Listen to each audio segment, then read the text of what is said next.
Hi everyone, my name is Hannah. I'm one of the career coaches, and today I'm going to talk to you about FAFSA and scholarships. So let's start with some basics. What does FAFSA stand for? FAFSA is the free application for federal aid. This form, which can be accessed at studentaid.gov, allows you to apply for many types of financial aid, all at the same time, by completing only one form.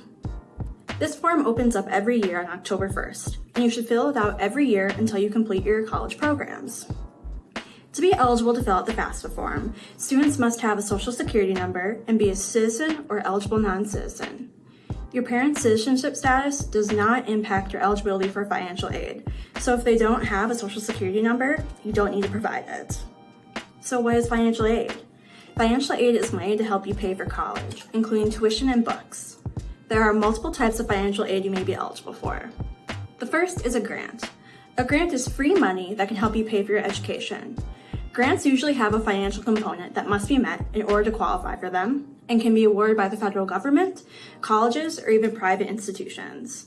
Grants usually do not need to be paid back and are considered a gift to help students pay for their education. Grants differ from scholarships in that they are open to everyone and are awarded based on your financial need, not other criteria that scholarships may have.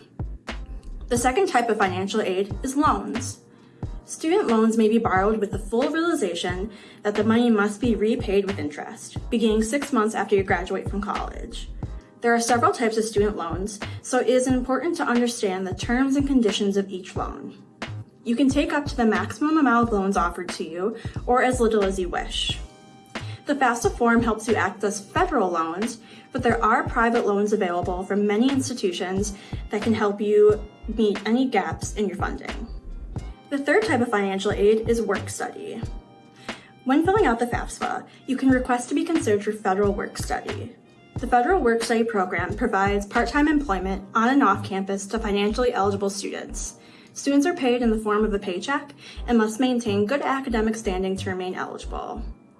To fill out the FAFSA, you will need a lot of information for yourself and your parent or guardian. This includes W-2s, federal tax returns, information on investments. This can all be a lot to remember, so you can always go to studentaid.gov/help/info-needed to see the list of everything that you will need. You can also utilize materials like this at your school that have handy lists on everything that you will need to complete the form.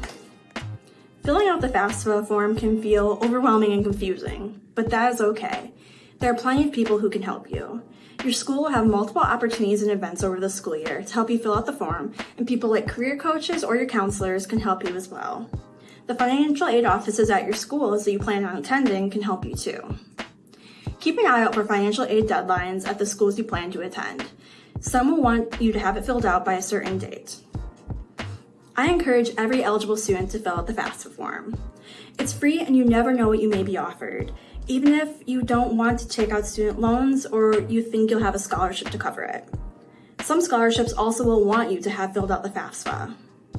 Speaking of scholarships, let's talk scholarship basics. What are scholarships? Scholarships are financial awards that are gifted to students to help pay for school. These can be provided by schools, employers, individuals, community groups, religious groups, nonprofits, you name it. Each scholarship will have its own requirements and standards. Some scholarships are based on your academic achievement, while others are based on financial need or the program that you're planning to go into. Many scholarships are often geared towards particular groups of people. For instance, there are scholarships for women or for people who are the first in their family to go to college. Scholarships can range from a few $100s to your entire tuition. Either way, it's money that you don't need to provide for your schooling. Since there are so many scholarships out there, where do you begin?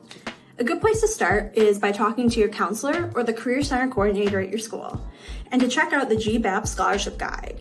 This breaks down scholarships by eligibility and due dates.